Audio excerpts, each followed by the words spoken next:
सुप्रभात प्यारे बच्चों। आज की इस कक्षा में हम कक्षा 7वीं पाठ संख्या 3 का अभ्यास कार्य पूरा करेंगे। पिछली कक्षा में हमने पाठ 3 का अनुवाद कार्य पूरा किया था। प्रश्न संख्या 1 है, एतानि कथनानि शुद्धानि अशुद्धानि वा वदन्तु लिखन्तु च। ये कथन शुद्ध हैं अथवा अशुद्ध हैं, लिखें और बताएं। पाठ के आधार पर आपने उत्तर देना है। चत्वारि प्रिय मित्राणि वने वसन्ति। 4 प्रिय मित्र वन में रहते थे। ये वाक्य शुद्ध है, इसलिए सामने लिखेंगे शुद्धम। एकदा हरिणः दूरम गच्छति। एक बार हिरण दूर जाता है, शुद्धम। व्याधः कच्छपम जालेन अबद्धत। शिकारी ने कछुए को जाल से बांधा। किसको बांधा? हिरण को। तो ये कहता है कछुए को बांधा। ये वाक्य अशुद्ध है, लिखेंगे अशुद्धम। मूषकः जालम कृन्तति। चूहे ने जाल को काटा, बिल्कुल सही, लिखेंगे शुद्धम। कच्छपः अत्र तत्र पश्यति। कछुए ने इधर उधर देखा नहीं, ये वाक्य गलत है, लिखेंगे अशुद्धम। सर्वे प्रसन्नाः भूत्वा सुखेन वसन्ति। सभी प्रसन्न होकर सुख से रहते हैं, शुद्धम।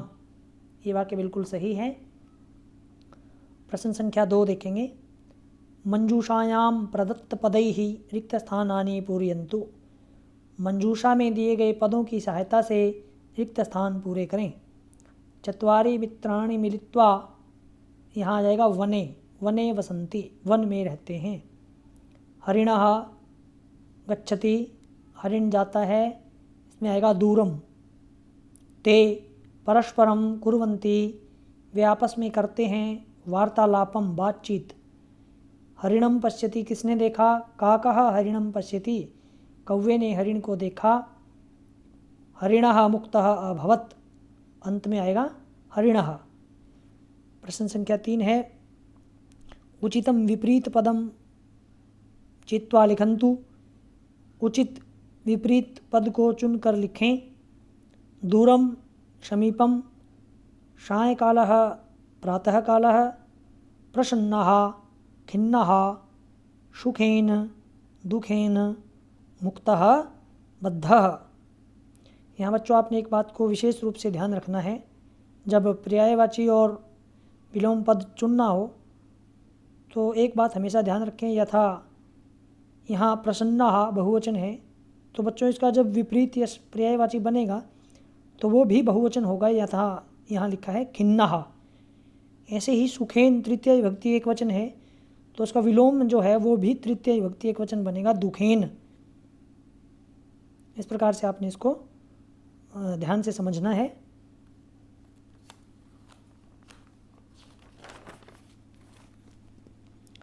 चौथा प्रश्न है, एतेषां प्रश्नानाम् उत्तराणि एकपदेन वदन्तु लिखन्तु च। एक पद में उत्तर देना है। कः दूरम गच्छति, 2 विकल्प हैं आपके पास, हरिणः और काकः। कौन दूर जाता है? हरिणः। हरिणम कः अबद्धत, हरिण को किसने बांधा? कृषकः या व्याधः? व्याधः, व्याधः का अर्थ है शिकारी ने। संकटे कः आसीत्? हरिणः। संकट में कौन था? हिरण। जालम कः अकृन्तत, जाल को किसने काटा? मुष्कः। के प्रसन्नः अभवन्, कौन प्रसन्न हुए, कौन प्रसन्न थे? चत्वारि मित्राणि या सर्वे जनाः? चत्वारि मित्राणि प्रसन्नः अभवन्, चारों मित्र जो है वो प्रसन्न हुए। 5वां प्रश्न है बच्चों, एतेषां प्रश्नानाम् उत्तराणि पूर्णवाक्येन वदन्तु लिखन्तु च। इन प्रश्नों के उत्तर पूरे वाक्य में आपने बताने हैं और लिखने हैं। पहला प्रश्न है, चत्वारि मित्राणि कुत्र वसन्ति स्म? चत्वारि मित्राणि वने वसन्ति स्म, वन में रहते थे। दूसरा प्रश्न है, के प्रतीक्षां कुर्वन्ति, कौन प्रतीक्षा कर रहे हैं? काकः मूषकः कच्छपः च प्रतीक्षां कुर्वन्ति। व्याधः हरिणं केन अबद्धत, केन बच्चों तृतीया विभक्ति एक वचन में प्रश्न पूछा है, आपका उत्तर भी तृतीया विभक्ति एक वचन में ही होना चाहिए। व्याधः हरिणम जालेन अबद्धत, शिकारी ने हिरण को किससे बांधा? शिकारी ने हिरण को जाल से बांधा। मूषकम हरिणस्य समीपे कः आनयत, चूहे को हिरण के पास कौन लाया? मूषकम हरिणस्य समीपे काकः आनयत, कौवा लाया उसको अपनी पीठ पर बिठाकर, हमने पाठ में पढ़ा। कः कथयति त्राहि माम, कौन कहता है मेरी रक्षा करो मेरी रक्षा करो? हरिणः कथयति त्राहि माम, हिरण कहता है मेरी रक्षा करो मेरी रक्षा करो। अब बच्चों छठे प्रश्न में एतानि वाक्यानि कथाक्रमानुसारं योजयित्वा पठन्तु लिखन्तु च, इन वाक्यों को आपने कथाक्रम के अनुसार जोड़ना है और पुनः लिखना है। अर्थात जो क्रम के अनुसार, कथा के अनुसार जो क्रम इन वाक्यों का बनता है उसी क्रम के अनुसार आपने लिखना है। तो इसको आप कर लेंगे स्वयं। और ये 7वां प्रश्न है बच्चों, उचित पदैहि वाक्यानि रचयन्तु, उचित पदों से वाक्य रचना करें। यहाँ जैसे एषः मुष्कः खादति, यह चूहा खाता है। 3 यहाँ कॉलम दिए गए हैं, तीनों में से बच्चों आपने एक एक पद को लेना है, एक एक शब्द को लेना है और एक वाक्य सार्थक वाक्य बनाना है। जैसे यहाँ बना है व्याधः अत्र आगच्छति। अगर आप देखेंगे व्याधः जो पहला कॉलम है उसका अंतिम पद है, उसका अंतिम शब्द है व्याधः, बीच वाले से लिया गया है अत्र और अंतिम वाले से लिया गया है आगच्छति।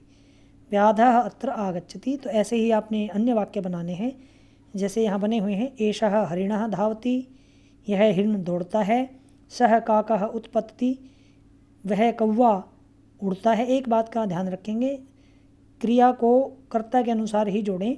ऐसा ना हो कि आप जैसे अगर आपने लिख दिया सः हरिणः उत्पत्ति, वह हिरण उड़ता है, तो ये वाक्य निरर्थक है क्योंकि हिरण कभी उड़ता नहीं है। तो ये भी आपने ध्यान रखना है। इस तरह से ये वाक्य निर्माण करेंगे और ये आपके पाठ संख्या 3 का अभ्यास कार्य यहाँ पूरा हुआ। इसको आप अपनी पुस्तक में साफ साफ ढंग से, अच्छे ढंग से समझते हुए ध्यान से कार्य करेंगे और अपनी पुस्तक में इसको लिख लेंगे। धन्यवाद।